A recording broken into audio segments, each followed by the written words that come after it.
Students, ടീച്ചറിന് എടുക്കാൻ പോകുന്നത് നമ്മൾ കഴിഞ്ഞ ക്ലാസ്സിൽ പഠിച്ച ഇംഗ്ലീഷിന്റെ സെക്കൻഡ് ചാപ്റ്റർ പോളാർ ബിയേഴ്സ് അല്ലെ, ധ്രുവക്കരടികൾ അല്ലെ. അപ്പൊ അതിന്റെ കഴിഞ്ഞ ദിവസം പഠിച്ചു നിന്നതിന്റെ ബാക്കി കാര്യമാണ് പഠിക്കാൻ പോകുന്നത്. അപ്പൊ ടെക്സ്റ്റ് ബുക്ക് ഒക്കെ എടുക്കുക. അപ്പൊ നമ്മൾ കഴിഞ്ഞ ക്ലാസ്സിൽ കുറച്ച് കാര്യങ്ങൾ പഠിച്ചു അല്ലേ.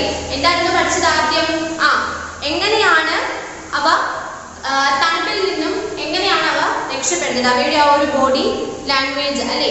എന്താണ് നല്ല വൈറ്റ് കളറ്, എന്താണ് രോമങ്ങളായിട്ട് ഉള്ള നല്ല കട്ടിയുള്ള എന്താണ് ഒരു പുറമേ ഉള്ള നല്ല കട്ടി ഉള്ള ഒരു ശരീരമാണ് ഈ ധ്രുവക്കരടികൾക്ക് എന്ന് പറഞ്ഞു. അതുപോലെ 450 കിലോഗ്രാം ആണ് അതിന്റെ ഒരു വെയിറ്റ് എന്ന് പറഞ്ഞു അല്ലേ. പിന്നെ എന്തായിരുന്നു നമ്മൾ പറഞ്ഞത്? ഏകദേശം നമ്മളുടെ ഈ ലോകത്ത് 20,000 to 25,000 അല്ലെ 20,000 തൊട്ട് 25,000 വരെ ധ്രുവക്കരടികൾ ഉണ്ടെന്നാണ് പറഞ്ഞത്. ഈ ധ്രുവക്കരടികൾ പോളാർ ബിയേഴ്സ് കൂടുതലും കാണുന്നത് നമ്മൾ പറഞ്ഞു ആർട്ടിക് റീജിയനിൽ അല്ലെ, ആർട്ടിക് മേഖലകളിലാണ് ഇവ കൂടുതൽ കാണപ്പെടുന്നത് എന്ന് പഠിച്ചു. പിന്നെ നമ്മൾ അവയുടെ ആഹാരത്തിന്റെ കാര്യം പഠിച്ചു അല്ലെ. എന്താണ്? കൊഴുപ്പ് നിറഞ്ഞിട്ടുള്ള എന്താ സീൽസിന്റെ ഫോട്ടോ ഒക്കെ ടീച്ചർ കാണിച്ച ഓർമ്മയുണ്ടല്ലോ. അപ്പൊ അതാണ് അതിന്റെ പ്രധാനപ്പെട്ട ഭക്ഷണം. അപ്പൊ ആ കൊഴുപ്പെല്ലാം കഴിച്ചിട്ട് ബാക്കിയുള്ള അവശിഷ്ടങ്ങൾ, ശരീരാവശിഷ്ടങ്ങൾ അവ എന്ത് ചെയ്യും? അവ ഉപേക്ഷിക്കും. അത് മറ്റ് ജീവികൾക്ക് ആഹാരമായിട്ട് ഉപയോഗിക്കുന്നു എന്ന് പറഞ്ഞു. പിന്നെ നമ്മൾ പറഞ്ഞു എന്താണ്? തിമിംഗലം അല്ലെ, അതുപോലെ തന്നെ വോൾറസ് ഉണ്ട്, പിന്നെ അതുപോലെ ബേർഡ്സ് എഗ് അല്ലെ, പക്ഷികളുടെ മുട്ടകള്, ഇവയെല്ലാം ഈ പറയുന്ന പോളാർ ബിയേഴ്സിന്റെ ഒരു എന്താണ് അവയ്ക്ക് ഉള്ള ഫുഡാണെന്ന് നമ്മൾ പഠിച്ചു. പിന്നെ പറഞ്ഞു എങ്ങനെയാണ് അവയുടെ പെരുമാറ്റം അല്ലെ. ആൺ ധ്രുവക്കരടികളും പെൺ ധ്രുവക്കരടികളും ഉണ്ട് അല്ലെ. ധ്രുവക്കരടികളിൽ ഈ പെൺ ധ്രുവക്കരടികൾ ഫീമെയിൽ കാറ്റഗറിയിൽ പെടുന്ന ഈ പോളാർ ബിയേഴ്സ് കുഞ്ഞുങ്ങളെ എന്ത് ചെയ്യും? പ്രസവിക്കുകയും അവ എന്ത് ചെയ്യും? അവയുടെ വളർച്ചയ്ക്കൊപ്പം, അതായത് കുഞ്ഞുങ്ങളുടെ ബന്ധപ്പെട്ട എല്ലാ കാര്യങ്ങളും നോക്കും അല്ലെ. പിന്നെ എന്താ മെയിൽ, അതായത് ആൺ ധ്രുവക്കരടികൾ എന്ന് പറയുന്നത് എന്താണ്? വിന്റർ സീസൺ ഒക്കെ ആകുമ്പോൾ നല്ല രീതിയിൽ ആഹാരം കഴിച്ച് വിശ്രമിച്ച് അവയ്ക്ക് ഭയങ്കര പൂർവാധികം ശക്തി അല്ലെ, എനർജി നേടിയെടുക്കുകയാണ് ചെയ്യുന്നതെന്നൊക്കെ നമ്മൾ കഴിഞ്ഞ ക്ലാസ്സിൽ പഠിച്ചു. ഇനി നമുക്ക് പഠിക്കാനുള്ളത് ഹൗ ഡു ദേ റീപ്രൊഡ്യൂസ്, എങ്ങനെയാണ് അവയിൽ റീപ്രൊഡക്ഷൻ, പുതിയ പുതിയ കുഞ്ഞുങ്ങൾ എങ്ങനെയാണ് ഉണ്ടാകുന്നത് നോക്കിയേ. Mama bears sows eat a lot during pregnancy so as to build up their fat reserves for the winter. They give birth in winter. The sows generally have 1 or 2 cubes weighing a pound each. These cubes are born while their mothers are hibernating. അതായത് mama bears eat a lot during pregnancy so as to build up their fat reserves for the winter അല്ലെ. അതായത് ഇങ്ങനെ ഈ pregnancy സമയം അല്ലെ, ഗർഭാവസ്ഥയിൽ അല്ലെ, ഇങ്ങനെ കുഞ്ഞുങ്ങളെ ഗർഭം ധരിച്ചുകൊണ്ടിരിക്കുന്ന ഈ സമയത്ത് ഈ പോളാർ ബിയേഴ്സ് ഒരുപാട് ആഹാരങ്ങൾ കഴിക്കും അല്ലെ. So as to build up their fat reserves for the winter. അതുകൊണ്ട് തന്നെ ശൈത്യകാലത്ത് ഇവയുടെ ദേഹത്ത് എന്താണ് ഒരുപാട് കൊഴുപ്പ് ശേഖരിക്കാൻ, ഇവയ്ക്ക് വലിയ രീതിയിൽ വിശപ്പാണെന്ന് തോന്നുന്നത്. കാര്യം ഈ ഒരു വിന്റർ സീസൺ ആകുമ്പോഴാണ് ഇവ എന്ത് ചെയ്യുന്നത്? ഈ ഒരു റീപ്രൊഡക്ഷൻ നടക്കുന്നത്. അപ്പം ഈ സമയത്ത് ഇവ നല്ല രീതിയിൽ ആഹാരം കഴിക്കുമ്പോൾ അവരുടെ ശരീരത്തിൽ നല്ല കൊഴുപ്പ് അടിഞ്ഞു വരികയും അവർക്ക് നല്ല എനർജി വീണ്ടെടുക്കുകയും അവ ചെയ്യുന്നു. They give birth in winter അല്ലെ, തണുപ്പ് സമയത്താണ്, ശൈത്യകാലത്താണ് ഇവ എന്ത് ചെയ്യുന്നത്? കുഞ്ഞുങ്ങൾക്ക് ജന്മം നൽകുന്നത്. The sows generally have 1 or 2 cubes weighing a pound each അല്ലെ. ഒരു പൗണ്ട് അല്ലെ, 1 പൗണ്ട് ഭാരമുള്ള 1 or 2 കുഞ്ഞുങ്ങളായിരിക്കും ഒരു വട്ടം പ്രസവിക്കുമ്പോൾ ഉണ്ടാകുന്നത്. അത് ഒരു വട്ടം പ്രസവിക്കുമ്പോൾ 1 പൗണ്ട് അത്രയും ഭാരമുള്ള 1 അല്ലെങ്കിൽ 2 കുഞ്ഞുങ്ങളായിരിക്കും ആ ബർത്തിൽ എന്ത് ചെയ്ത് അവിടെ ജനിക്കുന്നത്. These cubes are born while their mothers are hibernating അല്ലെ. അതായത് ഈ കുഞ്ഞുങ്ങൾ ജനിക്കുമ്പോൾ എന്ത് ചെയ്യും? ഈ അമ്മ കരടികൾ അല്ലെ, ഈ ഫീമെയിൽ പോളാർ ബിയേഴ്സ് എന്ത് ചെയ്യും? ആ കുഞ്ഞുങ്ങളുടെ ചുറ്റും നിന്നുകൊണ്ട് അമ്മ എന്ത് ചെയ്യും? പരിപാലിക്കും. നമ്മുടെ അമ്മമാർ എങ്ങനെയാണോ കുഞ്ഞുനാളിലൊക്കെ പരിപാലിച്ച് വളർത്തിയെടുക്കുന്നത്, അതുപോലെ ഈ പോളാർ ബിയേഴ്സ്, ഈ ഫീമെയിൽ പോളാർ ബിയേഴ്സ് എന്ത് ചെയ്യും? ആ കുഞ്ഞുങ്ങളുടെ ഒപ്പം നിന്ന് അവയ്ക്ക് ആവശ്യമായിട്ടുള്ള കാര്യങ്ങൾ, ഫുഡും കാര്യങ്ങളൊക്കെ നൽകി അവരുടെ കൂടെ അവരെ പരിപാലിച്ച് നിൽക്കും എന്നാണ് പറയുന്നത്. ഹൈബർനേഷൻ എന്ന് പറഞ്ഞാൽ നമുക്ക് അവിടെ സൈഡിൽ നമ്മൾ കഴിഞ്ഞ ക്ലാസ്സിൽ പഠിച്ചതായിരുന്നു. Going into a deep during winter to save energy അല്ലേ. കൂടുതൽ സമയം കുഞ്ഞുങ്ങളുടെ ഒപ്പം നിന്ന് എന്താണ് ആഹാരമൊക്കെ നല്ല രീതിയിൽ കഴിച്ച് അവർക്ക് കുഞ്ഞുങ്ങളെ നന്നായിട്ട് നോക്കി വിശ്രമിച്ച് കുഞ്ഞുങ്ങളുടെ ഒപ്പം തന്നെ അവരെ പരിപാലിച്ച്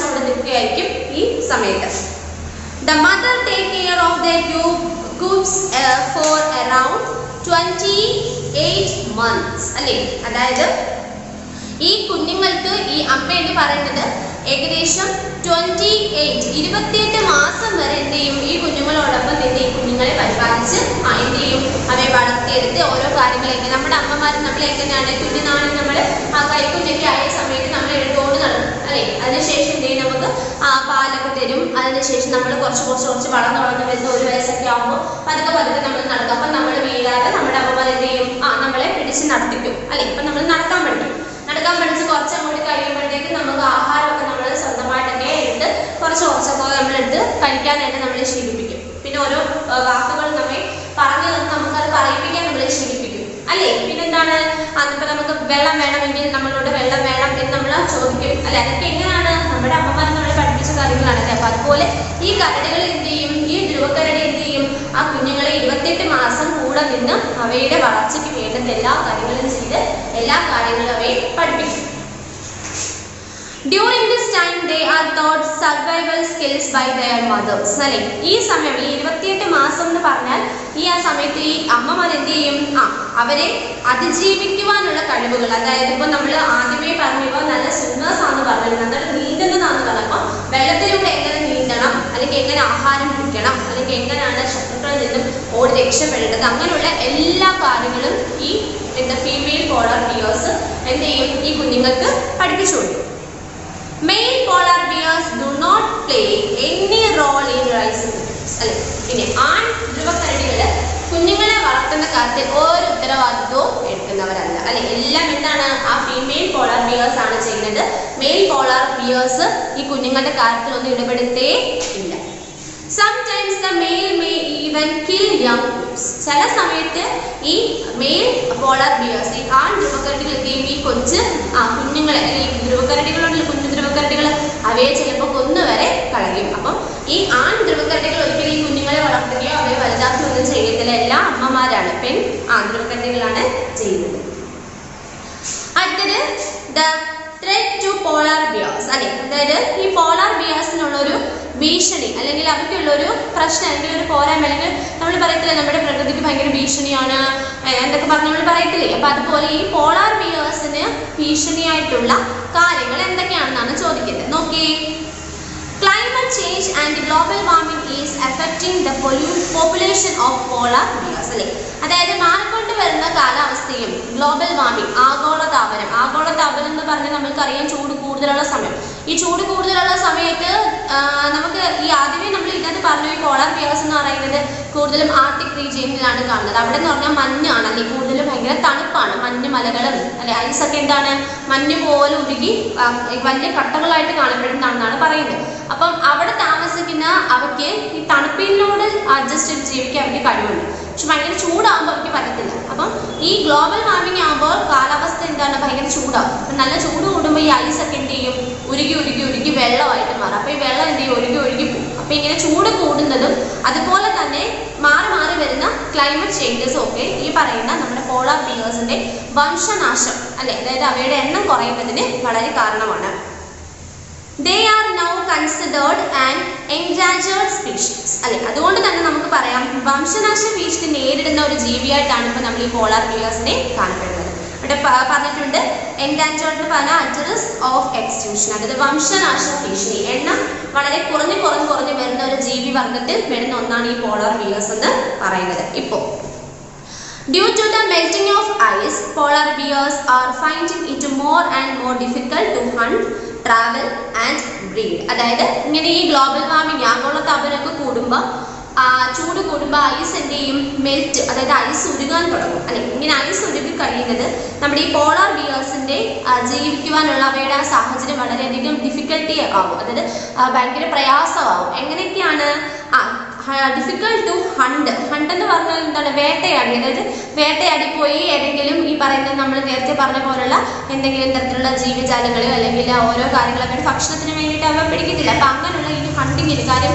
ഐസൊക്കെ ഉരുക്കി വെള്ളമായിട്ട് കിടക്കുമ്പോൾ അവയ്ക്ക് ഈ പറയുന്ന പോലെ പെട്ടെന്ന് ഓടിപ്പോവാനും ഒക്കെ ബുദ്ധിമുട്ടാണ്. അപ്പോൾ എന്ത് ചെയ്യും, അവയുടെ വേട്ടയാടുന്നതിന് ബുദ്ധിമുട്ടാണ്. അതുപോലെ ട്രാവൽ അല്ലേ, മുന്നോട്ട് നീങ്ങുന്നതിന്. അതുപോലെ ബ്രീഡ്, അതായത് പ്രജനനം നടത്താൻ. നമ്മൾ പറഞ്ഞു വിന്റർ സീസൺ, നല്ല തണുപ്പ് ശൈത്യകാലത്താണ് ഇവ എന്ത് ചെയ്ത് കുഞ്ഞുങ്ങളെ എന്ത് ചെയ്യുന്നത്, കുഞ്ഞുങ്ങൾ ഉണ്ടാകുന്നവയ്ക്ക് അല്ലേ. അപ്പം ഈ തണുപ്പൊന്ന് മാറിക്കഴിഞ്ഞ് ചൂടാവുമ്പോൾ അവയുടെ ഈ കുഞ്ഞുങ്ങളുടെ എണ്ണം എന്ത് ചെയ്യും, കുറയും. അതായത് പ്രജനനം എന്ത് ചെയ്യും, കുറയും. അപ്പം എന്ത് ചെയ്യും, ഉണ്ടാകുന്ന പോളാർ ബിയേഴ്സിന്റെ എണ്ണവും കുറയാണ് അവിടെ ചെയ്യുന്നത്.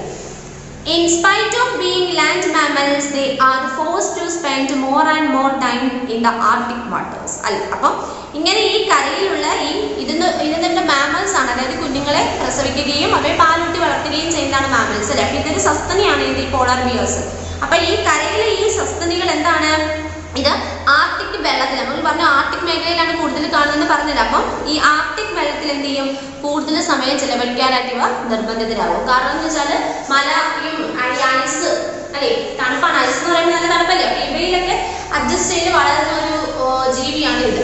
അപ്പൊ ഈ ഐസൊക്കെ അങ്ങ് ഉരുക്കി അങ്ങ് വെള്ളമായി കഴിയുമ്പോൾ എന്ത് ചെയ്യും, ഇവയ്ക്ക് ഇവിടെ ഈ ഒരു ബോഡിയിൽ ചൂട് ഭയങ്കരമായിട്ട് വരും. അപ്പൊ ഈ ചൂട് മാറ്റാൻ വേണ്ടി എന്ത് ചെയ്യും, ഇവ ഫുൾ ടൈം എന്ത് ചെയ്യും, വെള്ളത്തിൽ തന്നെ അങ്ങ് കിടക്കും. അത് നമ്മുടെ ബോഡിക്ക് തണുപ്പ് വേണം. അപ്പൊ അതുകൊണ്ട് എന്ത് ചെയ്യും, ഫുൾ സമയത്ത് ഈ ആർട്ടിക് വാട്ടേഴ്സ്, അതായത് ഈ സമുദ്രം കടലാണ്. അപ്പൊ അവ എന്ത് ചെയ്യും, ആ വെള്ളത്തിൽ ഇറങ്ങി കിടക്കുക തന്നെയായിരിക്കും ഇവ ചെയ്യുന്നത്. ഇവ കരയിലോട്ട് കയറി വരുന്നില്ല. അപ്പൊ അതുകൊണ്ട് അവയുടെ ഭക്ഷണവും കാര്യങ്ങളും എല്ലാം കുറഞ്ഞു വരുമ്പോൾ അവയുടെ എന്ത് ചെയ്യും, ഇവിടെ ആയുസ് എന്ത് ചെയ്യും, കുറയും. അപ്പം പുതിയ പുതിയ കുഞ്ഞുങ്ങൾ ഉണ്ടാകുന്നത് എന്ത് ചെയ്യും, കുറയും. അപ്പൊ അങ്ങനെയുള്ള കാരണങ്ങളൊക്കെ കൊണ്ട് ഈ പോളാർ ബിയേഴ്സിന്റെ എണ്ണം എന്താണ്, ഓരോ ദിവസം കൂടുന്തോറും ഡിക്രീസിങ് ആയിട്ട് വരികയാണ്, കുറഞ്ഞു വരും. ഒന്നുകൂടെ ഇത്രയും പറയാം. Climate change and global warming is affecting the population of polar bears. They are now considered an endangered species. Due to the melting of ice, polar bears are finding it more and more difficult to hunt, travel and breed. In spite of being land mammals, they are forced to spend more and more time in the Arctic waters. Okay, then അടുത്ത paragraph നോക്കിയേ. Due to immense development in oil and gas field, oil spills are frequent. These oil spills not only come from oil and gas drilling but also from unregulated Arctic shipping. അതായത് ഈ കടലിൽ നിന്നൊക്കെ എന്ത് ചെയ്യും, എണ്ണ ഖനനം ചെയ്തെടുക്കും അല്ലെ. വല്ല എണ്ണ കപ്പലൊക്കെ പോയിട്ട് കടലിനെ നടുക്കുന്നൊക്കെ എന്ത് ചെയ്യും, എണ്ണ ഖനനം ചെയ്തെടുക്കും. അപ്പൊ ഇങ്ങനെ ഈ എണ്ണ ഖനനം ചെയ്തെടുക്കുമ്പോൾ എന്ത് ചെയ്യും, ഈ എണ്ണയുടെ അംശവും ഈ ഓയിൽ അല്ലെ, ഈ ഓയിലൊക്കെ എന്ത് ചെയ്യും, നമ്മുടെ ഈ വെള്ളത്തിൽ എന്ത് ചെയ്യും, കലരും അല്ലേ. അപ്പൊ ഇങ്ങനെ ഈ വെള്ളത്തിൽ കലരുമ്പോൾ അതാണ് ടീച്ചറിവിടെ നിങ്ങൾക്ക് ഒരു പിക്ചർ തന്നിട്ടുണ്ട്, കണ്ടോ. ഈ പിക്ചർ നോക്കുമ്പോൾ അറിയാം, ആ കപ്പലിൽ നിന്ന് എന്താണ് വെള്ളത്തിൽ നിന്ന് എന്ത് ചെയ്യും, എണ്ണ എടുക്കുന്നു. അപ്പൊ ആ എണ്ണയുടെ അംശം കണ്ടോ, ആ വെള്ളത്തിലെല്ലാം എന്താണ് അങ്ങനെ വ്യാപിച്ചെടുക്കുകയാണ് അല്ലേ. അപ്പൊ ഇങ്ങനെ ഈ എണ്ണ എന്ത് ചെയ്യും, ഈ വെള്ളത്തിൽ ഇങ്ങനെ കലർന്ന് പല ഭാഗത്തോട്ടും എന്ത് ചെയ്യും, ഒഴുകി പോയി ആ ഒരു കുറേ ഭാഗം എന്ത് ചെയ്യും, അങ്ങ് മലിനമാക്കും അല്ലെ. അപ്പൊ ഇങ്ങനെ ഈ വെള്ളത്തില് ഈ ഓയിലിന്റെ കണ്ടന്റ് വരുമ്പോൾ ഈ വെള്ളത്തിൽ ജീവിക്കുന്ന ഈ ജീവിയാണ് നമ്മുടെ പോളാർ ബിയർ. അപ്പം അവയെ എന്ത് ചെയ്യും, ഈ വെള്ളത്തിലൂടെയൊക്കെ ഈ ഓയിലിന്റെ അംശം അവയുടെ ബോഡിയിലൊക്കെ ചെല്ലും. അപ്പൊ അവയ്ക്ക് എന്താണ്, അവയ്ക്ക് ഒരുപാട് രീതിയിലുള്ള ഡിസീസസ്, രോഗങ്ങളും ഒരുപാട് കാര്യങ്ങളുള്ള ഇഷ്യൂസ് ഒക്കെ അവയ്ക്ക് സംഭവിക്കാം.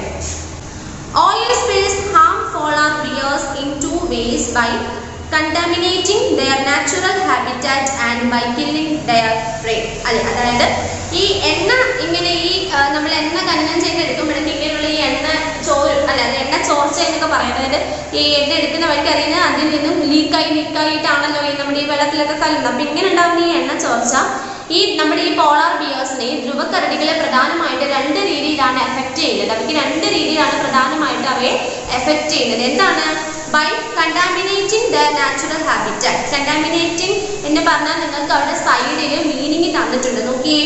Make impure by introducing harmful substances. അതായത് നമ്മുടെ സ്വാഭാവിക ആവാസ വ്യവസ്ഥയെ, അതായത് എന്തെങ്കിലും രീതിയിൽ നമുക്ക് നാശമായിട്ട് അല്ലെങ്കിൽ നമുക്ക് ചീത്തയായിട്ടുള്ള രീതിയിൽ നമ്മളെ എഫക്റ്റ് ചെയ്യുന്ന ഒരു സാധനം. ഇപ്പം നമ്മൾ പൊല്യൂഷൻ പറഞ്ഞു അല്ലേ, പല രീതിയിലുള്ള പൊല്യൂഷൻസ് ഉണ്ട്. അതെല്ലാം നമുക്ക് എന്താണ്, ഒരു രീതിയിൽ അല്ലെങ്കിൽ മറ്റൊരു രീതിയിൽ നമുക്കും ജീവജാലങ്ങൾക്കും സസ്യങ്ങൾക്കും എല്ലാം എന്താണ് എഫക്റ്റ് ചെയ്യും, ദോഷകരമായി വരും. അപ്പം അങ്ങനെയുള്ള നമുക്ക് ദോഷകരമായി വരുന്ന അല്ലെങ്കിൽ നമ്മുടെ ആവാസ വ്യവസ്ഥയെ തകരാറിലാക്കുക, നമ്മുടെ ചുറ്റുപാടുകൾക്കെല്ലാം നാശം സംഭവിക്കുന്ന രീതിയിലുള്ള കാര്യമാണ്. അതിനാണ് ഈ കണ്ടാമിനേറ്റിംഗ് എന്ന് പറയുന്നത്. അപ്പം കണ്ടാമിനേറ്റിംഗ് ദെയർ നാച്ചുറൽ ഹാബിറ്റാറ്റ്, അവയുടെ നാച്ചുറൽ ആയിട്ടുള്ള ഹാബിറ്റാറ്റിനെ, അതായത് നമ്മൾ പറയുകയാണെങ്കിൽ ഈ വെള്ളത്തിൽ ജീവിക്കുന്ന തരുന്ന ജീവിയാണ് ഈ പറയുന്നത് സീൽസ്. ഇവയുടെ ഈ കൊഴുപ്പ് നിറഞ്ഞ ആഹാരം എന്ന് പറഞ്ഞില്ലേ seals.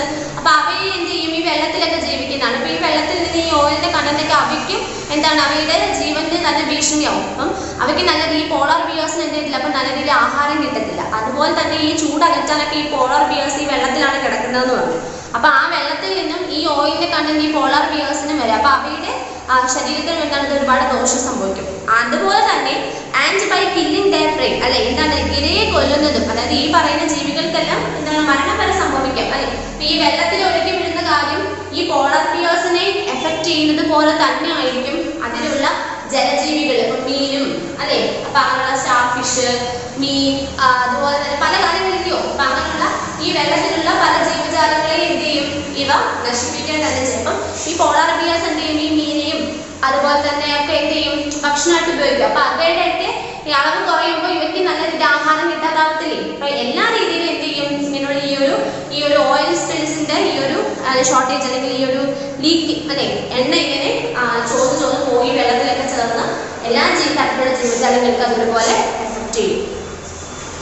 It is not late yet അല്ലെ. എന്താണ് ഇപ്പോഴും ഇത് ഒട്ടും വൈകിട്ടില്ല. എന്തിനാണ്? നമുക്ക് ഇനി വേണമെങ്കിലും ഇതിനെതിരെ നമുക്ക് നടപടികൾ എടുക്കുക, അല്ലെങ്കിൽ ഇത് നമുക്ക് ഇല്ലാതാക്കിയൊക്കെ ചെയ്യാം. ഇനിയും വൈകിട്ടില്ല. Polar bears can still be saved from extinction അല്ലെ. ഇത്തരത്തിൽ ഈ വംശനാശം സംഭവിച്ചുകൊണ്ടിരിക്കുന്ന ഒരു ജീവിയാണ് ഈ പോളാർ ബിയേഴ്സ് അല്ലെ. അപ്പൊ നമുക്ക് അവയെ ഇനി വേണമെങ്കിൽ എന്ത് ചെയ്യാം? സംരക്ഷിക്കുക തന്നെ ചെയ്യാം. അതുകൊണ്ട് ഒട്ടും വൈകിട്ടില്ല. അവന് പൂർണ്ണമായിട്ട് അവ വംശനാശം സംഭവിച്ചിട്ടില്ല. അവയെ ഇപ്പോഴും ജീവിച്ചിരിപ്പുണ്ട്. അപ്പൊ നമുക്ക് വേണമെങ്കിൽ ഈ ജീവിച്ചിരിക്കുന്നവയെ നമുക്ക് ഇനി നന്നായിട്ട് എന്ത് ചെയ്യാം? സേവ് ചെയ്യാം, സംരക്ഷിക്കാം. Let us hope that man does not lose out on such a beautiful species because of his reckless actions and midless pursuits. അതായത് നമ്മുടെ ഈ മനുഷ്യരുടെ അല്ലെ, നമ്മുടെ ഈ മനുഷ്യരാണല്ലോ എല്ലാത്തിനും എവിടെയും കുഴപ്പം. അപ്പൊ ഈ മനുഷ്യരുടെ ഇത്തരത്തിലുള്ള ഈ അശ്രദ്ധമായിട്ടുള്ള ഈ ഒരു ഒട്ടും കെയർലെസ് ആയിട്ടുള്ള ഇത്തരത്തിലുള്ള ഓരോ പ്രവൃത്തികളും അതുപോലെ ഒട്ടും ബുദ്ധി ഇല്ലാതായിരിക്കും എല്ലാം ചെയ്യുന്നത് അല്ലെ. എന്ത് ചെയ്താലും എന്താണ് അപ്പോഴത്തേക്കുള്ള കാര്യം മാത്രമായിരിക്കും ചെയ്യുന്നത്. ബാക്കിയുള്ള ജീവജാലങ്ങൾക്കോ അല്ലെങ്കിൽ ചെടികൾക്കോ ഒക്കെ ഇതൊക്കെ എങ്ങനെയാണ് ബാധിക്കുന്നതെന്നൊന്നും നമ്മൾ ചിലപ്പോൾ ചിന്തിക്കാറില്ല അല്ലെ. അപ്പൊ ഇങ്ങനെയുള്ള ഈ അശ്രദ്ധമായിട്ടുള്ള ഇങ്ങനെയുള്ള പ്രവൃത്തികളൊക്കെ കാരണം എന്താണ് ഭയങ്കര മനോഹരമായിട്ട് ഉള്ള ഒരു സ്പീഷീസ് ആണ് ഈ പോളാർ ബിയേഴ്സ് എന്ന് പറയുന്നത്. കാണാനൊക്കെ വളരെ ഭംഗിയുള്ളതാണ്. അപ്പൊ ഇത്തരത്തിൽ ഇങ്ങനെ മനോഹരമായിട്ടുള്ള ഈ ഒരു ജീവവർഗത്തിന്റെ മൊത്തത്തിലുള്ള നാശമാണ് എന്ത് ചെയ്യുന്നത്? ഒരു തരത്തില് സംഭവിച്ചുകൊണ്ടിരിക്കുന്നത്. അപ്പം അതുകൊണ്ട് തന്നെ നമുക്ക് എന്ത് ചെയ്യാം? ഇനി വേണമെങ്കിലും നമ്മൾ ഇതിനെ കുറച്ച് ശ്രദ്ധിച്ച് നല്ല മറ്റുള്ള ജീവജാലങ്ങൾക്കൊന്നും ദോഷകരമൊന്നും ആവാത്ത രീതിയിലുള്ള കാര്യങ്ങൾ ചെയ്ത് ഈ പറയുന്ന ജീവജാലങ്ങൾ പോളാർ ബിയേഴ്സിന് മാത്രമല്ല അല്ലാതെ ഒരുപാട് ജീവികളുണ്ട്. അപ്പൊ അവയൊക്കെ നമുക്ക് എന്ത് ചെയ്യാം? സേവ് ചെയ്യാം, പ്രൊട്ടക്ട് ചെയ്യാനായിട്ട് സാധിക്കും.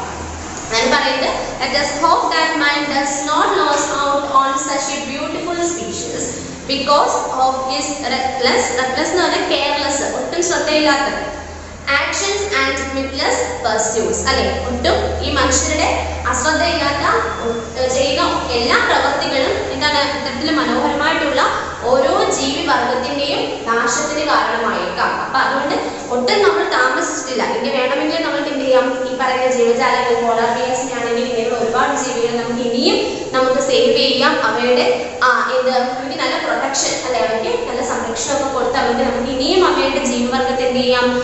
അവയുടെ എണ്ണം കൂട്ടുവാനും അല്ലെങ്കിൽ അവയെ വീണ്ടും നമുക്ക് എന്ത് ചെയ്യാം? പഴയ അവസ്ഥയിലോട്ട് കൊണ്ടുവരാനൊക്കെ നമുക്ക് സാധിക്കും.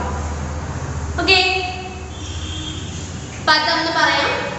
Due to immense development in oil and gas fields, oil spills are frequent. These oil spills not only come from oil and gas drilling but also from unregulated Arctic shipping. Oil spills harm polar bears in two ways: by contaminating their natural habitat and by killing their prey. Prey means എന്താണ്? ഇര അല്ലെ. നമ്മളിപ്പം ഇരയെ പിടിക്കുന്നു എന്ന് പറയില്ലേ നമ്മള്. ഈ എന്താ പറഞ്ഞ ജീവി ഇപ്പം സിംഹവും ഒക്കെ അവയുടെ ഇരയെ പിടിക്കും. വേറെ ജീവികൾ എന്ത് ചെയ്യും? പാത്ത് ഇര പിടിക്കുക. അപ്പൊ അതാണ് prey, ഇരയെ പിടിക്കുക. It is not late yet. Polar bears can still be saved from extinction. Let us hope that man does not lose out on such a beautiful species because of his reckless actions and midless pursuits. Okay. അത്രയപ്പം നമ്മളുടെ ആ പാഠം അവിടെ കഴിഞ്ഞു. അപ്പൊ അവിടെ meaning ഉണ്ട് കണ്ടോ. എൻഡാൻഷൻ എന്ന് പറഞ്ഞാൽ അറ്റ് റിസ്ക് ഓൺ എക്സ്റ്റൻഷൻ, അതായത് വംശനാശ ഭീഷണി നേരിടുന്നത് എന്നൊക്കെ. ഓയിൽ സ്പിൽ എന്ന് പറഞ്ഞാൽ when oil comes out of a ship and pollute the water. എണ്ണ കപ്പലിലൊക്കെ പോയിട്ട് സമുദ്രത്തിൽ നിന്ന് എണ്ണ ഗന്ധം ചെന്നെടുക്കുമ്പോൾ അതിൽ നിന്ന് എന്ത് ചെയ്യും, എണ്ണ ചെറിയ രീതിയിലൊക്കെ എന്ത് ചെയ്യും, ചോന്ന് എന്ത് ചെയ്യും, ഈ സമുദ്രത്തിലെ വെള്ളവുമായിട്ട് കലരും. അപ്പോൾ ആ വെള്ളം എന്ത് ചെയ്യും, വാട്ടർ പൊല്യൂഷൻ ഉണ്ടാകും. അതാണ് അവിടെ ഓയിൽ സ്പിൽ. അടുത്തത് contaminating make impure by introducing harmful substance. അതായത് ഇംപ്യൂർ നമുക്ക് ഒട്ടും ഉപയോഗിക്കാൻ വേണ്ട, പ്യൂർ എന്ന് പറഞ്ഞാൽ നല്ല ശുദ്ധമായിട്ട്, അപ്പോൾ ഇംപ്യൂർ എന്ന് പറഞ്ഞാൽ ശുദ്ധമല്ലാത്ത നമ്മളുടെ ലൈഫിന് അല്ലെങ്കിൽ നമുക്ക് ഭയങ്കര ദോഷകരമായി ബാധിക്കുന്ന സബ്സ്റ്റൻസ്. റെക്ലെസ് എന്ന് പറഞ്ഞാൽ കെയർലെസ്, ഒട്ടും ശ്രദ്ധയില്ലാത്ത. ഓക്കെ, അപ്പം ബാക്കി ആ മീനിങ്സ് ഉള്ളത് എന്ത് ചെയ്യുക, നിങ്ങൾ ഈ പറഞ്ഞ ഈ 3 മീനിങ്സും നോട്ട്ബുക്കിനകത്തോട്ട് എഴുതി എടുക്കുക. മറ്റേ നമ്മൾ എഴുതിയ മീനിങ്സിന്റെ കൂടെ എഴുതി വെച്ചിട്ട് കോപ്പറേറ്റീവ് ബുക്കിനകത്ത് എഴുതി പഠിക്കാം. ഓക്കെ, അപ്പൊ ടെക്സ്റ്റ് ബുക്ക് നന്നായിട്ട് വായിക്കാം. നമുക്ക് അതിനകത്ത് 4 ക്വസ്റ്റ്യൻ ആൻസർ ആണ് നടക്കുക. 4 ക്വസ്റ്റ്യൻ ആൻസേഴ്സ് ഈ വീഡിയോയുടെ ഒപ്പം നിങ്ങൾക്ക് ആഡ് ചെയ്യുന്നുണ്ടായിരിക്കും. നിങ്ങളത് നോക്കി നോട്ട്ബുക്കിനകത്തോട്ട് എഴുതിയെടുത്ത് കോപ്പറേറ്റീവ് ബുക്കിനകത്തോട്ട് എഴുതി പഠിക്കുക. ഓക്കെ, ഇനി അവിടെ റീഡിംഗ് കംപ്രഷൻ അവിടുത്തെ എക്സസൈസ് ആണ്. On the basis of your understanding of the text, choose the correct answer to complete the following sentences. നമ്മുടെ ടെക്സ്റ്റ് ബുക്ക് ആ പാഠം വായിച്ചതിന്റെ ബേസ് വെച്ചിട്ട് അവിടെ പറഞ്ഞിരിക്കുന്ന 3 ക്വസ്റ്റ്യൻ നമ്മൾ ഓൾറെഡി ചെയ്യുന്ന പോലെ തന്നെ ക്വസ്റ്റ്യൻ വായിച്ചിട്ട് അവിടെ ഓപ്ഷൻസ് നോക്കി കറക്റ്റ് ടിക്ക് ചെയ്യുക. First, the scientific name of polar bears. Polar ബിയേഴ്സിനെ നമ്മൾ കഴിഞ്ഞ ക്ലാസ്സിൽ ആദ്യത്തെ ക്ലാസ്സിൽ പഠിച്ചു. പോളാർ ബിയേഴ്സിനെ എന്ത് പേരിൽ അറിയും? ഉർസസ് മാരിറ്റിമസ്. ഉർസസ് മാരിറ്റിമസ്. URSUS MARITIMUS. Ursus maritimus. അടുത്തത്, the main diet of polar bears comprises. അല്ലെ, അവയുടെ പ്രധാനപ്പെട്ട ആഹാരം. അല്ലെ, നമ്മൾ പറഞ്ഞു എന്താണ്, കൊഴുപ്പ് നിറഞ്ഞിട്ടുള്ള എന്താന്ന് പറഞ്ഞു, സീൽസ്. അല്ലെ, അപ്പൊ അവിടെ ഏതാണ് ഒന്നാമത്തെ ഓപ്ഷൻ, ഫാറ്റ് ലാഡൻ സീൽസ്. കൊഴുപ്പ് നിറഞ്ഞിട്ടുള്ള സീൽസ് ആണ് അവയുടെ പ്രധാനപ്പെട്ട ആഹാരം. ബാക്കി പറഞ്ഞ 2 എണ്ണവും തിമിംഗലത്തിന്റെ അവശിഷ്ടങ്ങളും അതുപോലെ പക്ഷിമുട്ടയും ഒക്കെ ഇതിന്റെ ആഹാരമാണ്. പക്ഷേ അവയ്ക്ക് ഏറ്റവും ഇഷ്ടപ്പെട്ട അവയുടെ മെയിൻ ആയിട്ടുള്ള ഫുഡ് എന്ന് പറയുന്നത് ഫാറ്റ് ലാഡൻ സീൽസ്, കൊഴുപ്പ് നിറഞ്ഞിട്ടുള്ള സീൽസ് ആണ്. അടുത്തത് മൂന്നാമത്തത്, മാമാ bears eat a lot during pregnancy. അല്ലെ, അതായത് ഈ ഫീമെയിൽ ആയിട്ടുള്ള പോളാർ ബിയേഴ്സ് അല്ലെ, അവയുടെ ഗർഭകാലത്ത് അവ നല്ല രീതിയിൽ ആഹാരം കഴിക്കുന്നു. ഇതിനു വേണ്ടിയിട്ടാണ് first option, so as to build up their fat reserves for the winter. ശൈത്യകാലം ആകുമ്പോഴേക്കും എന്താണ്, അവർക്ക് നല്ല രീതിയിൽ ആഹാരം കഴിച്ച് നല്ല കൊഴുപ്പൊക്കെ അവയുടെ ദേഹത്തിൽ വരുമ്പോൾ വിശ്രമിക്കാനായിട്ടൊക്കെ വേണ്ടിയിട്ടാണ് അവയുടെ ഗർഭാവസ്ഥയിൽ നല്ല രീതിയിൽ ആഹാരം കഴിച്ച് നല്ല ഉണ്ടാണോ കേട്ടോ. അപ്പം 3 എണ്ണമാണ്. First, the scientific name of polar bear is option C, Ursus maritimus. Second, the main diet of polar bears comprises, first option, fat laden seeds. Third, mama bears eat a lot during pregnancy, first option, so as to build up their fat reserves for the winter.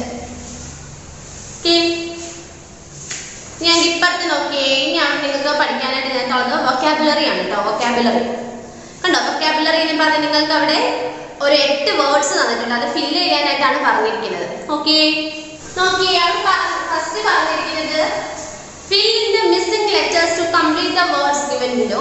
All these words are related to the cold and the cold regions. അതായത് അവിടെ നിങ്ങൾക്ക് കുറെ words fill ചെയ്യാനായിട്ട്, അതായത് കുറച്ച് spelling നിങ്ങൾക്ക് words തന്നിട്ടുണ്ട്, ഇടയ്ക്കുള്ള കുറെ സ്പെല്ലിംഗ് എന്ത് ചെയ്തിട്ടുണ്ട്, വിട്ടില്ല. അപ്പോൾ ഇതിനകത്ത് കറക്റ്റ് നോക്കി ഫില്ല് ചെയ്യാനാണ് പറഞ്ഞിരിക്കുന്നത്. അപ്പോൾ അവിടെ പറഞ്ഞിരിക്കുന്നതെല്ലാം എന്തുമായിട്ട് റിലേറ്റഡ്, കോൾഡ് തണുപ്പുമായിട്ടും കോൾഡ് റീജിയൻസ് തണുപ്പുള്ള സ്ഥലങ്ങളുമായിട്ടൊക്കെ ബന്ധപ്പെട്ടിട്ടാണ് തന്നിരിക്കുന്ന അടുത്ത വേർഡ്സ്. ഫസ്റ്റ് പറഞ്ഞിരിക്കുന്നത് എന്താണ്, നിങ്ങൾക്ക് അവിടെ തന്നിരിക്കുന്നത് ഫില്ല് ചെയ്യാനാണ്. CHഉം പിന്നെ 2 ഫില്ല് ചെയ്യാനുള്ളതാണ്, പിന്നെ L. അവിടെ ആൻസർ ചിൽ, CHILL. അവിടെ ഫില്ല് ചെയ്യാൻ ഈ ഐയും ഈ L വരണം. അപ്പം CHILL. ചിൽ എന്ന് പറഞ്ഞാൽ തണുപ്പിക്കുക, തണുപ്പിക്കുക. നമ്മൾ പറയത്തില്ലേ, ജ്യൂസ് ഒക്കെ അടിച്ചിട്ട് ഫ്രിഡ്ജ് വെച്ച് തണുപ്പിക്കുക എന്ന് പറയത്തില്ല. അപ്പം ചിൽ, തണുപ്പിക്കുക. ഓക്കെ, സെക്കൻഡ് അവിടെ പറഞ്ഞിരിക്കുന്നത് FR, അത് കഴിഞ്ഞിട്ട് 2 ഡാഷ് ആണ്, പിന്നെ Z ഉണ്ട്, പിന്നെ 2 ബ്ലാക്ക് ബാക്ക്, പിന്നെ G. Answer freezing. ഫ്രീസിങ് എന്ന് പറഞ്ഞാൽ തണുപ്പ് പറഞ്ഞാൽ മരവിപ്പിക്കും. നമ്മൾ പറഞ്ഞു തണുപ്പ് മരവിക്കുന്നത്, കൊച്ചിപ്പിടിക്കുന്നൊക്കെ പറഞ്ഞു. അപ്പം മരവിപ്പിക്കുക, അതാണ് അവിടെ പറയുന്നത്. ഫ്രീസിങ്. FREEZIN.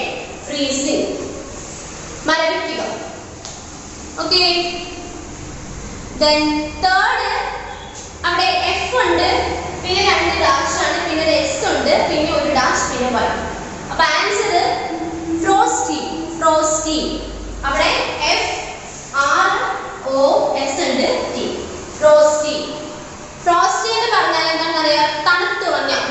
തണുത്തുറഞ്ഞു പോയ എന്നൊക്കെ തണുത്തുറഞ്ഞത് എന്നൊക്കെ പറയത്തില്ല. അപ്പോൾ തണുത്തുറഞ്ഞ പിന്നെ തണുപ്പ്, അതാണ് ഫ്രോസ്റ്റി. ഫ്രോസ്റ്റി. ഓക്കെ. അടുത്തത് നാലാമത്തത് S ഉണ്ട്, പിന്നെ 2 ഫില്ല് ചെയ്യാനാണ്, പിന്നെ W, പിന്നെ ഒരു ഫില്ല് ചെയ്യാനുണ്ട് അല്ലേ? അപ്പൊ ആൻസർ സ്നോയി. സ്നോയി. S ഉണ്ട്, N O Y. Snowy. Snowy എന്ന് പറഞ്ഞാൽ എന്താണെന്നറിയാമോ? മഞ്ഞുള്ള സ്ഥലം. നമ്മൾ നല്ല മഞ്ഞുള്ള സ്ഥലമായിരുന്നു, അപ്പം എന്താണ് മഞ്ഞുള്ളത് എന്നാണ് അവിടെ അർത്ഥം. സ്നോയി. സ്നോയി. SNOWY. സ്നോയി.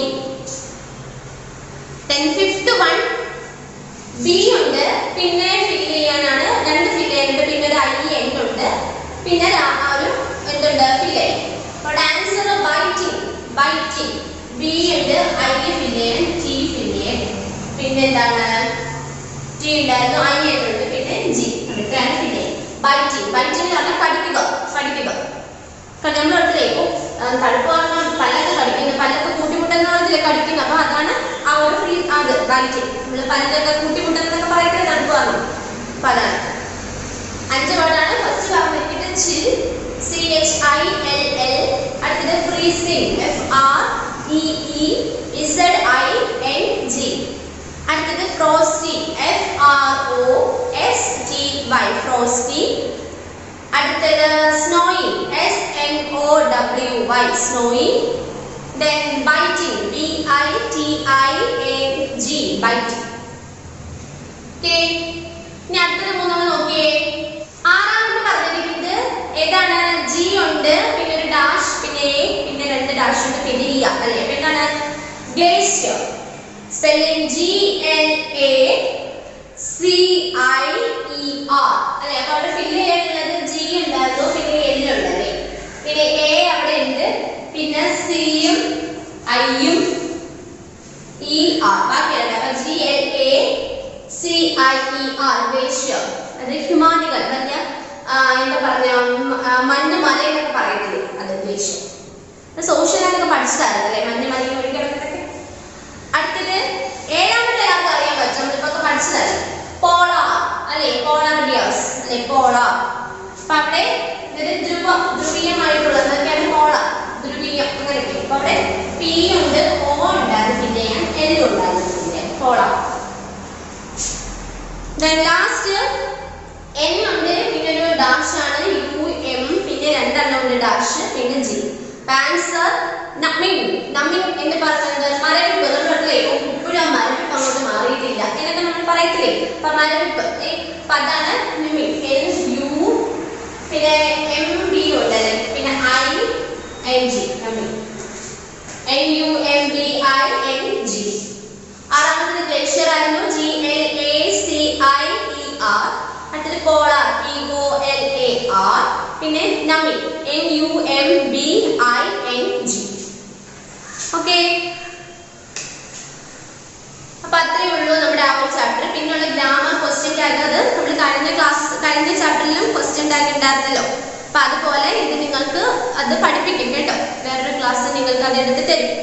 അപ്പൊ അതുകൊണ്ട് ഇപ്പൊ തൽക്കാലം നിങ്ങൾ ഇതിനകത്ത് ടീച്ചർ പഠിപ്പിച്ചിട്ടില്ല, നിങ്ങൾ പഠിക്കുക. ബാക്കിയുള്ള ക്വസ്റ്റ്യൻ ടാഗ് നിങ്ങൾക്ക് എന്ത് ചെയ്യുമ്പോൾ ഗ്രാമർ ക്ലാസ് വരുന്നതുപോലെ നിങ്ങൾക്ക് അതിൽ പഠിപ്പിക്കും കേട്ടോ. ഓക്കെ. അപ്പോൾ ആ പാഠം നമ്മളല്ലാതെ പഠിച്ചു കഴിഞ്ഞു. നിങ്ങൾ ക്വസ്റ്റ്യൻ ആൻസേഴ്സും ബാക്കി കാര്യങ്ങളെല്ലാം നന്നായിട്ട് പഠിക്കുക. ഇംഗ്ലീഷ് കോപ്പറൈറ്റ് ബുക്കിനകത്ത് ഇതൊക്കെ എഴുതി പഠിക്കണം കേട്ടോ. ഓക്കെ. ഇനി നമുക്ക് കുറച്ച് GK പഠിക്കാം. GK നിങ്ങൾ കഴിഞ്ഞ ക്ലാസ്സിൽ നമ്മൾ ആ ഫസ്റ്റ് നമ്മുടെ ആ ഒരു എന്താ പറയുക കളക്റ്റീവ് നൗൺസ്, അതിനകത്തെ ആദ്യത്തെ 20 എണ്ണം നമ്മൾ കഴിഞ്ഞ ക്ലാസ്സിൽ പഠിച്ചു. ഇനി അതിനകത്തൊരു 10 എണ്ണം കൂടെ നമുക്ക് പഠിക്കാനായിട്ടുണ്ട് അല്ലേ? അപ്പോൾ അത് നമുക്ക് ആദ്യം പഠിക്കാം. അതായത് പേജ് നമ്പർ 332, പേജ് നമ്പർ 332 കണ്ടോ? അപ്പം അതിനകത്തെ ആ 21 to 30 അല്ലെ 21 മുതൽ 30 വരെയാണ് നമുക്ക് ഇപ്പം ആദ്യം പഠിക്കാം. നോക്കിയേ, ടെക്സ്റ്റ് ബുക്കൊക്കെ എടുത്തോ, എല്ലാവരും പെൻസിലൊക്കെ എടുത്തോ, നോക്കൂ.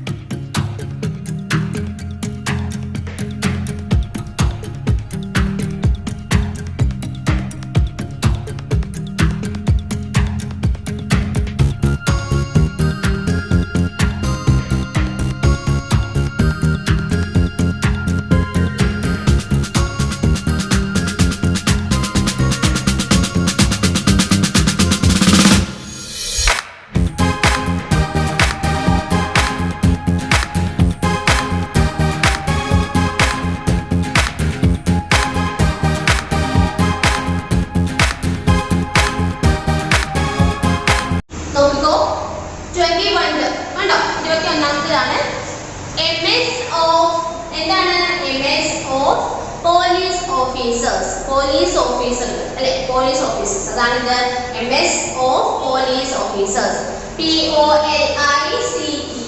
POLICEOFFICERS police officers.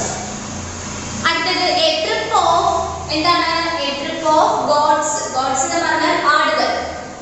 GOATS goats. a trip of goats. a trip of goats. അടുത്തത് a rag of dash. a rag of എന്താണ്? colts. colts എന്ന് പറഞ്ഞാൽ എന്താന്ന് വെച്ചാൽ നമ്മുടെ കഴുതക്കുട്ടി, കഴുതയുടെ കുട്ടിയില്ലേ, അപ്പൊ കഴുതക്കുട്ടി അതിനാണ് എന്ത് colts എന്ന് പറയുന്നത് കേട്ടോ. a rag of colts. COLTS colts. Okay. Then അടുത്തത് 24th a cloud of dash. a cloud of gnats. എങ്ങനെ വായിക്കുന്നത്? G യും N ഉം കൂടി ചേർത്ത് gnats കേട്ടോ. gnats. gnats എന്ന് പറഞ്ഞാൽ കൊതുകുകൾ, കൊതുകിന്റെ കൂട്ടം അങ്ങനെയൊക്കെ പറയും, കൊതുകുകൾ കേട്ടോ. അപ്പം a cloud of gnats. gnats. Then 25th a colony of dash. a colony of beavers. beavers. BEAVERS beavers. a colony of beavers. ഒന്നുകൂടെ റിപ്പീറ്റ് ചെയ്യാം. 21th a mess of police officers, a trip of goats, a rag of colts. COLTS colts. Then a cloud of gnats.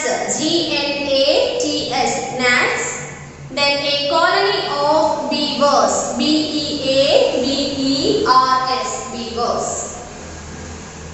എഴുതിയോ? അടുത്ത നോക്കിയേ 26ാമത്തെ നോക്കിയേ a leash of dash. a leash of എന്താണെന്നറിയാമോ? acorn. അതായത് ഈ ചാരവേട്ട, വേട്ട നടത്തില്ല, ചാരവേട്ട എന്നൊക്കെ പറയില്ല, അപ്പൊ അതാണ് ഗ്രേപ്പ് ഹണ്ട്. അപ്പൊ ഗ്രേപ്പ് ഹണ്ട് അതായത് നമ്മൾ പറയും ചാരവേട്ട, വേട്ട നടത്തില്ല, വേട്ടയ്ക്കൊക്കെ പൊന്നു പറയത്തില്ല, അപ്പൊ അതുപോലെ ഇതാണ് ഗ്രേപ്പ് ഹണ്ട്. അടുത്തത് a decent of dash. a decent of എന്താണ്? woodpecker. woodpecker എന്ന് പറഞ്ഞാൽ എന്താണ്? മരം കൊത്തി, മരത്തിന് കൊത്തില്ലേ, ആ മരം കൊത്തി, അതിനാണ് woodpecker. a decent of woodpecker. Then a gang of dash. a gang of എന്താണ്? elks. elks എന്ന് പറഞ്ഞാൽ പിക്ചർ കാണിക്കുന്നുണ്ട് കേട്ടോ, അറിയാൻ നിങ്ങൾക്ക് elks. elks എന്ന് പറഞ്ഞാൽ ELKS ആണ് കേട്ടോ, ELKS elks. സ്പെല്ലിംഗ് തെറ്റിക്കാൻ നോക്കിയിട്ട് അതിനാണ് എഴുതിയിരിക്കുന്നത്. അടുത്തത് a business of dash. a business of എന്താണ്?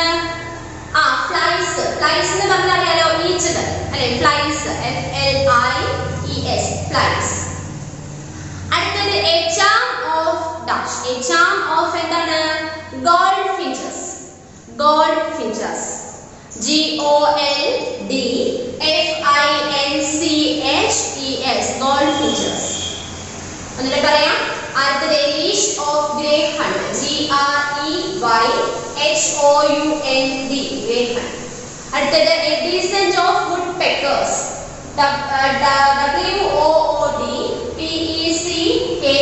WOODPECKERS. അടുത്തത് a gang of elks. ELKS. അടുത്തത് a business of flies. FLIES flies അറിയാലോ, ഈച്ച. അടുത്തത് a charm of goldfinches. GOLDFINCHES goldfinches. Okay, അത്രയും ആ ചാപ്റ്റർ അവിടെ കഴിഞ്ഞു അല്ലെ.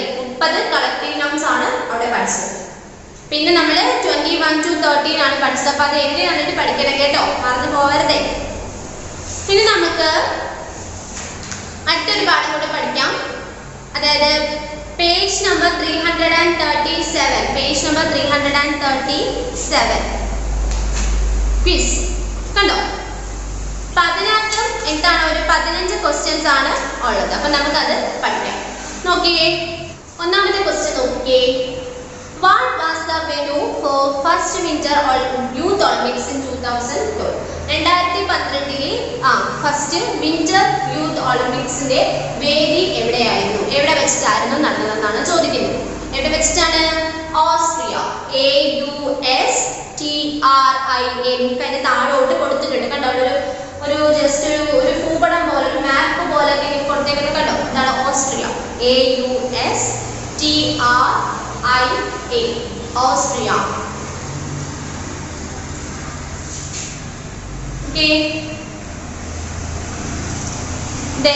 അടുത്തത് what is the study of earthquakes called?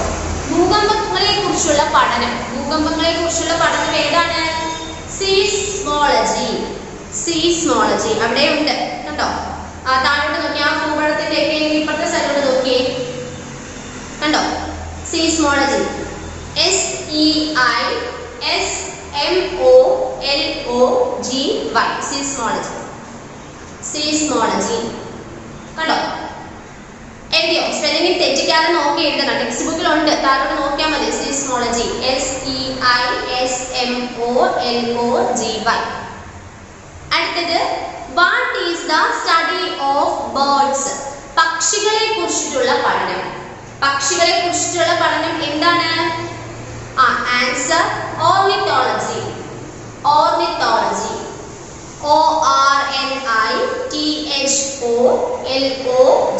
First picture കണ്ടോ, ഒരു ചെറിയൊരു പക്ഷി പിടിച്ചോണ്ടിരിക്കുന്നു, ഓർണിത്തോളജി. ORNITHOLOGY. അടുത്തത് which is the largest city in the world? നമ്മുടെ ലോകത്തിലെ ഏറ്റവും വലിയ നഗരം ഏതാണെന്നാണ് ചോദിക്കുന്നത്. ഏതാണെന്ന് നോക്കിയേ. ആൻസർ എന്താണെന്ന് അറിയാമോ? ടോക്കിയോ ആണ് കേട്ടോ. നിങ്ങൾ ടെക്സ്റ്റ് ബുക്കിൽ അത് എഴുതാറുള്ളത് എഴുതിക്കോണം. TOKYO, ടോക്കിയോ കേട്ടോ. which is the largest city in the world? നമ്മുടെ ലോകത്തിലെ ഏറ്റവും വലിയ നഗരം എന്ന് പറയുന്നത് ടോക്കിയോ. TOKYO, ടോക്കിയോ കേട്ടോ. എഴുതിയിരിക്കണേ. അടുത്തത് which is the world's largest amphibian? amphibian എന്ന് വെച്ചാൽ ഉഭയജീവികൾ അല്ലെ, ഏതാണെന്നാണ് നമ്മുടെ ലോകത്തിലെ ഏറ്റവും വലിയ ഉഭയജീവി ഏതാണെന്നാണ് ചോദിക്കുന്നത്. ഏതാണെന്ന് അറിയാമോ? Answer Chinese giant salamander. അത് എഴുതിയിടാം, നോക്കൂ. Chinese, CHINESE, Chinese giant, GIANT, giant salamander, SALAMANDER, Chinese salamander. CHINESE, Chinese giant, GIANT, giant salamander, SALAMANDER, Chinese giant salamander. അഞ്ചെണ്ണമാണ് പറഞ്ഞത്. അഞ്ചെണ്ണം ആദ്യം ഒന്നുകൂടെ പറയട്ടെ, നോക്കുക. What was the venue for first winter youth Olympics in 2012? 2012 first winter youth ഒളിമ്പിക്സ് നടന്നത് എവിടെ വെച്ചിട്ടാണെന്നാണ് ചോദിക്കുന്നത്. Answer Austria. AUSTRIA, Austria. Second question, what is the study of earthquake? ഭൂകമ്പത്തെ കുറിച്ചിട്ടുള്ള പഠനം. ഭൂകമ്പങ്ങളെ കുറിച്ചിട്ടുള്ള പഠനം പറയുന്നത് എന്താണ്? സീസ്മോളജി. SEISMOLOGY, seismology. അടുത്തത് what is the study of birds? പക്ഷികളെ കുറിച്ചിട്ടുള്ള പഠനം എന്താണ്? Answer ornithology. ORNITHOLOGY, ornithology. അടുത്തത് which is the largest city in the world? നമ്മുടെ ലോകത്തിലെ തന്നെ ഏറ്റവും വലിയ നഗരം. Answer Tokyo. TOKYO, Tokyo. അടുത്ത question, which is the world's largest amphibian? ലോകത്തിലെ ഏറ്റവും വലിയ ഉഭയജീവി ഏതാണെന്നാണ് ചോദിക്കുന്നത്. Answer Chinese giant salamander. Answer CHINESE, Chinese giant, GIANT, giant salamander, SALAMANDER, salamander. അടുത്തത് sixth question, how many basketball team. ഒരു ബാസ്കറ്റ്ബോൾ ടീമിലെ കളിക്കാർ എത്ര കളിക്കാരുണ്ടെന്നാണ് ചോദിക്കുന്നത്. Answer 12. Okay. Then who was the first prime minister of India? നമ്മളുടെ ഇന്ത്യയിലെ ആദ്യത്തെ പ്രധാനമന്ത്രി പ്രൈം മിനിസ്റ്റർ ആദ്യത്തെ പ്രധാനമന്ത്രി ആരാണെന്നാണ് ചോദിക്കുന്നത്. ആൻസർ എന്താണ്? ജവഹർലാൽ നെഹ്റു. ജവഹർലാൽ നെഹ്റു. സ്പെല്ലിംഗ് നോക്കി എഴുതണം, തെറ്റിക്കൽ അവിടെ കൊടുത്തിട്ടുണ്ട്. JAWHARLAL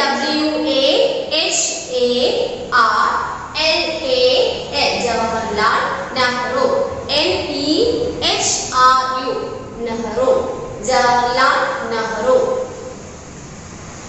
Then 8th question, which planet is the hottest in our solar system? നമ്മുടെ സൗരയൂഥത്തില് ഏറ്റവും കൂടുതൽ ചൂടുള്ള ഗ്രഹം ഏതെന്നാണ് ചോദിക്കുന്നത്. which planet is the hottest? ചൂടുള്ളത് ഏതിനാണ്? ആൻസർ ഏതാണ്? വീനസ്, ശുക്രൻ. VENUS അവിടെ കൊടുത്തിട്ടുണ്ട്. വീനസ്, ശുക്രൻ കേട്ടോ, അല്ലെങ്കിൽ ശുക്രൻ എന്ന് പറയാം. Venus. So how many players are there in a basketball team? Answer 12. Then who was the first prime minister of India? നമ്മുടെ ഇന്ത്യയിലെ ആദ്യത്തെ പ്രധാനമന്ത്രി Jawaharlal Nehru. Spelling JAWHARLAL Jawaharlal Nehru. NEHRU. അടുത്തത്, which planet is the hottest in our solar system? Answer Venus, ശുക്രൻ. VENUS. Then അടുത്ത page നോക്കിക്കേ, 9ാമത്തെ question, 9th question.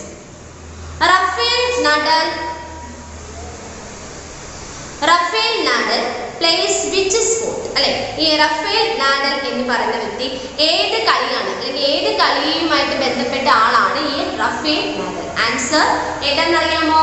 Tennis. അതാണ് നിങ്ങൾക്ക് അവിടെ നടുക്ക് ഏറ്റവും നടുക്കായിട്ട് പിക്ചർ കൊടുത്തിരിക്കുന്നുണ്ടോ? Tennis. TENNIS. Tennis. Rafael Nadal plays which sport? ഏത് കളിയുമായിട്ട് ബന്ധപ്പെട്ടിട്ടുള്ള വ്യക്തിയാണ് ഈ Rafael Nadal? Answer tennis. TENNIS. അടുത്തത്, when is earth day celebrated? ഭൗമദിനം എന്നാണ് ആഘോഷിക്കുന്നത്? എന്നാണ് ഭൗമദിനം? ആൻസർ അവിടെ 22 മാർച്ച് എന്നാണ് കൊടുത്തിരിക്കുന്നത്. അപ്പൊ ആൻസർ അതല്ല, നിങ്ങൾ ആൻസർ തിരുത്തണം. അവിടെ ആൻസർ 22 ഏപ്രിൽ 22 ഭൗമദിനം കേട്ടോ. എർത്ത് ഡേ സെലിബ്രേറ്റ് ചെയ്യുന്നത് 22 ഏപ്രിൽ 22 ഭൗമദിനം. അപ്പം when is the earth day celebrated? Answer 22 April. Okay. Next 11th question, which is the national bird of New Zealand?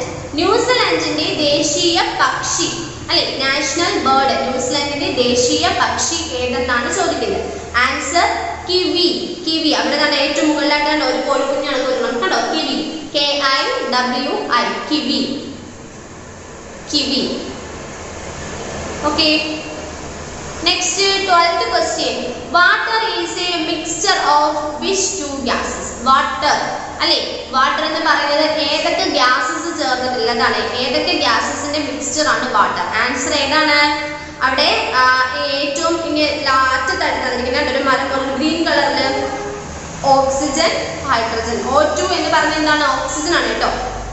H2 എന്ന് പറഞ്ഞാൽ ഹൈഡ്രജൻ. അപ്പം ഓക്സിജൻ ആൻഡ് ഹൈഡ്രജൻ. ഓക്സിജന്റെ spelling OXYGEN and hydrogen. ഹൈഡ്രജന്റെ spelling HYDROGEN. Hydrogen. Oxygen and hydrogen. ഓക്സിജന്റെയും ഹൈഡ്രജന്റെയും mixture ആണ് എന്ത്? Water. H2O എന്ന് പറയും കേട്ടോ. പിന്നെ പഠിക്കട്ടെ. അടുത്തത് 13ാമത്തെ question, water metal can be converted into a liquid? ജലലോഹത്തെ ദ്രാവകമാക്കി മാറ്റുമ്പോൾ ഉണ്ടാകുന്ന എന്താണെന്നാണ് ചോദിക്കുന്നത്. അല്ലെ, ജലലോഹത്തെ ദ്രാവകമാക്കി മാറ്റുമ്പോൾ ഉള്ളത് എന്താണ്? മെർക്കുറി. അവിടെ ഏറ്റവും ലാസ്റ്റ് ഒരു ഭൂമി പോലെ ഒരു ഗ്രഹം പോലെ കണ്ടോ? Mercury. Mercury. MERCURY. Mercury. Water metal can be converted into a liquid. ജലലോഹത്തെ ദ്രാവകമാക്കി മാറ്റുന്നത് മെർക്കുറി. അടുത്തത് 14ാമത്തേത്, which is the lightest gas അല്ലെ, അതായത് ഏറ്റവും ഭാരം കുറഞ്ഞ വാതകം ഏതാണെന്നാണ് ചോദിക്കുന്നത്. ഏറ്റവും ഭാരം ഒട്ടുമില്ലാത്തത് ഏതാണ്? Answer helium. അവിടെ നിങ്ങൾക്ക് ഏറ്റവും ലാസ്റ്റ് കണ്ടോ helium, HELIUM helium, HELIUM helium, which is the lightest gas. Answer helium. ഭാരം കുറഞ്ഞ വാതകം. Last, what are bacterians and dromedaries? Dromedaries അതായത് ബാക്ടീരിയകളും ഡ്രോമെഡറികളും എന്താണെന്നാണ് ചോദിക്കുന്നത്. അങ്ങനെ പറയുന്നത് എന്താണ്? ആൻസർ ക്യാമൽസ്, ഒട്ടകം. ഒട്ടകങ്ങളെയാണ് എന്ത് ഈ ബാക്ടീരിയൻസ് ആൻഡ് ഡ്രോമെഡറികൾ എന്ന് ഡ്രോമെഡറീസ് എന്ന് പറയുന്നത്. ആൻസർ ക്യാമൽസ്, ഒട്ടകം. CAMELS camels. ഓക്കേ, 9 തൊട്ടുള്ളത് ഒന്നുകൂടെ പറയാം. ഫസ്റ്റ് പറഞ്ഞിരിക്കുന്നത് Rafael Nadal plays which sport. Rafael Nadal ഏത് കളിയുമായിട്ട് ബന്ധപ്പെട്ടിട്ടുള്ള പ്ലെയേഴ്സ് ആണെന്നാണ് ചോദിക്കുന്നത്. Answer tennis, TENNIS tennis. അടുത്തത് when is the earth day celebrated? ഭൗമദിനം എന്നാണ് ആഘോഷിക്കുന്നത്? April 22. അടുത്തത് what is the national bird of New Zealand? ന്യൂസിലാൻഡിന്റെ ദേശീയ പക്ഷി ഏതാണ്? Answer kiwi, KIWI kiwi. Then 12th, water is a mixture of which two gases? വെള്ളം എന്ന് പറയുന്നത് ഏതൊക്കെ ഗ്യാസസിന്റെ മിക്സ്ചർ ആണ്, കൂടിക്കലർന്നിട്ടാണ്? ഏതൊക്കെയാണ്? Answer oxygen and hydrogen. Spelling OXYGEN oxygen, hydrogen HYDROGEN hydrogen. 13ാമത്തേത് water metal can be converted into a liquid. ജലലോഹത്തെ ദ്രാവകമാക്കി മാറ്റുമ്പോഴുള്ളത് എന്താണ്? Mercury, MERCURY mercury. Then അടുത്തത് which is the lightest gas? ഏറ്റവും ഭാരം കുറഞ്ഞ വാതകം ഏതാണ്? Answer helium, HELIUM helium. Next last question, what are bacterians and dromedaries? അതായത് ബാക്ടീരിയയും ഡ്രോമെഡറീസ് എന്ന് അറിയപ്പെടുന്നത് എന്തിനാണ്? ആൻസർ ക്യാമൽസ്, ഒട്ടകങ്ങൾ, CAMELS ക്യാമൽസ്. ഓക്കേ, അപ്പം അവിടെ നമ്മൾ 15 ക്വസ്റ്റ്യൻ ആണ് പഠിച്ചത്. ഇതെല്ലാവരും എഴുതി എടുത്തിട്ടുണ്ടല്ലോ. അപ്പൊ അതെന്ത് ചെയ്യുക? നന്നായിട്ട് പഠിക്കുക കേട്ടോ. ഡൗട്ട്സ് ഒന്നും വരുത്താതെ നന്നായിട്ട് എന്ത് ചെയ്യുക? അതെല്ലാം നല്ല രീതിയിൽ വായിച്ചിട്ട് പഠിക്കാം. നമ്മൾ ജയിക്കുന്ന ആദ്യം നമ്മുടെ കളക്റ്റീവ് നോട്ട്സിനകത്ത് ഒരു 10 എണ്ണം പഠിച്ചു. ഇവിടെ നമ്മൾ ഒരു 15 ക്വസ്റ്റ്യൻ പഠിച്ചു. അപ്പം 25 ക്വസ്റ്റ്യൻ ടോട്ടൽ നമ്മൾ ഇന്നത്തെ ദിവസം ഈ GK പഠിച്ചു കേട്ടോ. അപ്പൊ അത്രയും ഇംഗ്ലീഷ് ക്വസ്റ്റ്യൻസും അതിന്റെ മീനിങ്സും ഒക്കെ പഠിക്കാനുണ്ട്. അതിനോടൊപ്പം തന്നെ ഈ GKയുടെ ഈ പറഞ്ഞ ഒരു 25 ക്വസ്റ്റ്യനോളം നിങ്ങൾക്ക് GKയും പഠിക്കാനുണ്ട്. അപ്പൊ ഇതൊക്കെ എഴുതി തന്നെ പഠിക്കണം, മാക്സിമം എഴുതി പഠിക്കുക കേട്ടോ. എഴുതി പഠിക്കാൻ സ്പെല്ലിംഗ് മിസ്റ്റേക്ക് അവോയ്ഡ് വരുത്തുക തന്നെ ചെയ്യുന്നത് നല്ല ഒരു ശീലമല്ല. സ്പെല്ലിംഗ് മിസ്റ്റേക്ക് അല്ല, ഹാൻഡ് റൈറ്റിംഗ് നന്നായിട്ട് നിങ്ങൾ എല്ലാവരും ഇല്ലേ ഓരോ ദിവസം കൂടുതൽ എഴുതി പഠിക്കുന്നതനുസരിച്ച് വ്യത്യാസം വന്നുകൊണ്ടേയിരിക്കും. അപ്പൊ അതുകൊണ്ട് നന്നായിട്ട് എഴുതി പഠിക്കുമ്പോൾ നല്ല ഹാൻഡ് റൈറ്റിംഗ് ആയിട്ട് മാറും. അതുകൊണ്ട് നന്നായിട്ട് എഴുതി പഠിക്കാം. ഇന്ന് പഠിപ്പിച്ച കാര്യങ്ങൾ ടെക്സ്റ്റ് ബുക്ക് നന്നായിട്ട് വായിച്ചു നോക്കുക. എന്തെങ്കിലും ഡൗട്ട്സ് ഉണ്ടെങ്കിൽ ടീച്ചറിനോട് ചോദിക്കാം. Okay, thank you.